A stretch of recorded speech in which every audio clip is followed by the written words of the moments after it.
request because I realized that there were a number of people who had written me messages. I hadn't seen them for a long time. A number of messages piled up asking me to do more videos about my life and my my move to the Dominican Republic. So, got myself outside where I think it's really pretty. A little bit of the flora, and this is just outside of where I live.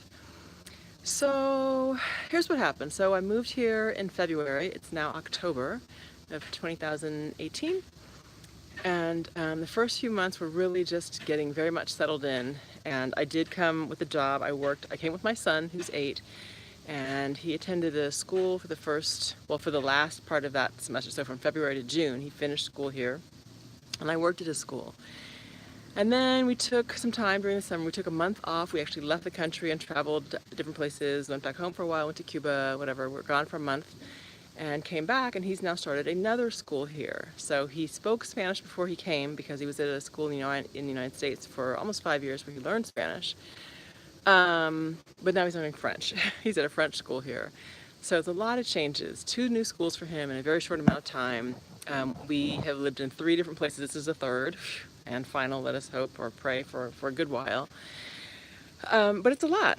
It's a lot for the little kid. It's a lot for me, managing everything.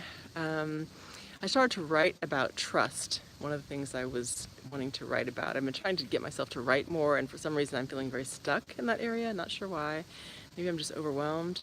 But trust when you come to a foreign country is, sorry, there's something flying. Hola. So there's a person coming now. I was trying to find a little private space, and there's a person approaching me. Hola. Sí, todo bien. Okay, so he's connecting a hose. It's one of the workers here, and he's connecting a hose. Evidently it's not working right now, so just gotta go with the flow. So I was talking about trust, and that, you know, number one, it's a big step. So, okay, so let me back up. People were asking me to talk about the process, like how did I get to this point? How did I leave the rat race, the United States rat race, and all that crazy, I think it was referred to as like a matrix, what's going on there, and come to live a much, much different life here. I would not say there's a matrix here in the same way that there is in the US, but there's definitely things to get used to. It's a trade-off, right? So there's certain conveniences from home that we appreciate. Some things that we're just used to, some absolute luxuries. We are so, so privileged in the US. And you come to other countries, particularly countries like, you know, in the Caribbean, some of the islands here, and other places in the world, not just the Caribbean, where they don't take certain things for granted. They don't take, you know, having a car for granted. They don't take having hot water for granted. They don't take that you're going to have food every night for granted. And obviously that doesn't just apply to outside of the US. There's people in the US who are absolutely, you know, living hand to mouth, literally, on the streets. But the food is very, very fresh. I've lost some weight since I've been here, although I eat absolutely whatever I want to eat, including I still eat cookies and ice cream. I had ice cream yesterday for the first time in a while. But I find like I'm eating mangoes constantly because they're so good. And I just found out the other day they're going to be out of season in a few weeks. And I'm really sad because they're huge, like the size of my face. They're so delicious. All kinds of fresh fruits, fresh, if you like animal meat, protein, it's chicken and fish and pork. Pork is a big thing here. I'm not a big pork eater, but they do eat pork and beef and goat, you know, everything. Fresh eggs. In fact, there's a little place I go to. This little market, they give you the eggs in like a little tiny plastic basket, and you have to be very, very delicate with them.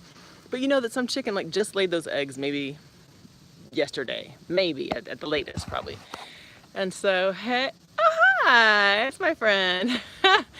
So there's a lot of things that are wonderful about being here, but there's also a lot of things that are challenging, like having to trust people and that they think that because you're American you have lots and lots of money and they want to take advantage of you and, you know, either give you the sob story about how they're having a hard time or just assume that, you know, you got it and they're going to try to charge you double, or, you know, there's that kind of stuff. But I would say in terms of how I left, to answer that question, I just decided I'd had enough, and I'd been wanting to live outside of the country for a long, long, long time. Those who know me well know me, that it was been almost a lifelong kind of a desire. And although I've traveled and spent some time in other places, like studied abroad and things, I'd never really set up a permanent residence like I've done now. Well, I'm kind of illegal here, but not really illegal. I just haven't formally completed the residency process. But anyway, it starts with a decision. You just say, hey, I want to go try and live someplace else, right? If it's the DR, if it's Dubai, if it's wherever you want to go, you just decide that. And, you know, of course, you do some research and think about where you'd like to go.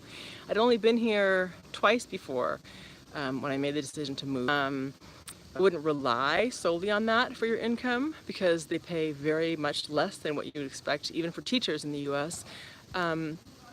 Because everything's so much less expensive here just to live. I'd say living expenses are about a third of what you can expect to pay in the US anywhere, right? And so that means your pay is going to be about a third. So keep that in mind. So, okay, my battery. So I would say that's just something to consider. Gosh, I wish I'd been a little bit more organized about this talk today. Just trying to give encouragement though to people. You know, I've had several people either write to me, like email or online, and say, what did you do? How's it going? It's going great. You know, it's absolutely challenging at times. There's some days I'm like, what the, you know, is going on? And it's not always with Dominican people. You know, yesterday I had an African woman, someone from the Congo who I thought was kind of a friend, completely go off on me because she was offended because my son didn't eat her food. I mean, and she went off on me, went off on him, and I was like, wow. Now, I think that's very personal to her. I'm not trying to indict people from the Congo or whatever, but I'm just saying, you don't know what you're going to run up against. And so when you take a move like this, you understand that you're stepping way outside of what you've been used to. What else can I tell you? I'm trying to think of things that maybe haven't been covered just generally. It's a beautiful place. I feel safe here. I will say that as a single woman being here, I feel very safe. I'm not stupid. I don't just walk around at night counting my money and flashing jewels, whatever. I try to blend. I mean, people think, if I don't say anything, they typically think I'm Dominican. I'm a lot taller than the average Dominican. And once I do speak Spanish, it's clear that I'm not speaking Dominican Spanish, right? I can absolutely communicate and all that stuff. But then they'll be like, well, do you have people from here? Like, well, you know, I don't know. If we trace back far enough, possibly. Can you come here and not speak Spanish? That was a question. Yes, you can. Yes, you absolutely can. Plenty of people who are just English speakers come and they make it. Of course, you're going to pick up some Spanish. Spanish is really easy because it's very much like English. You know, in some ways, it's not like a super stretch. So yes, you can. Obviously, if you can learn a little bit, get your Rosetta Stone on, whatever, before you leave, that's great. But I find that people are friendly when you try, and you know, it's just about having your wits about you. So what do you want to know specifically? I need a car. I'm trying to get a car. If anybody wants to donate a car, that's awesome. Driving here is bananas. Like, I live in a little beach town, and there's no stoplights. There's kind of a stop sign. It's like a suggestion, but no one really pays attention to it. People just go, and I was afraid to drive here when I first got here because I thought it's just absolute chaos.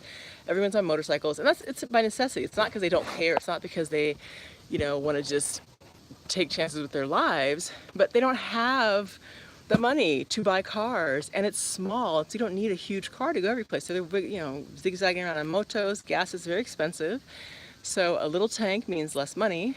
But I've started driving. I usually drive a quad around town. Definitely trying to get, you know, like a vehicle, because it's a borrowed quad. It's a shared quad, I'll say. But we're making it, and it's nice, you know. I wish you could see, if I turn around so you can see behind me, the sun kind of messes it up. But anyway, so you see all these green trees and everything. Beyond, you can see a little bit of the blue. That's the Atlantic Ocean. And it happens to be in this area for some reason, and you hear whatever that is, there's all kinds of creeping, crawling, flying things. We got frogs, I saw the biggest beetle like that. It's like the size of a computer mouse, I swear to you, that I'd ever seen in my life, and it freaked me out. It had like those pincher things in front. I'm not into that. Harmless, I'm told, but still, I don't like that. So, you know, there's those kinds of things to get used to. I do not have roaches in my house, thank God, but I'm always cleaning. You know, but again, that's one of those things you have to kind of get used to, like, okay, we're going to go here, and so there's going to be, you know, every kind of creeping, crawling, chirping, whatever, clucking thing running around. But, I mean, if you are ready to get out of the U.S. and do something different, or just, not because you're sick of the U.S., but just because you're ready to do something with your life, I recommend it. I think I'm talking too long now. I just wanted to say hi. We're doing fine. Mwah. Peace, love.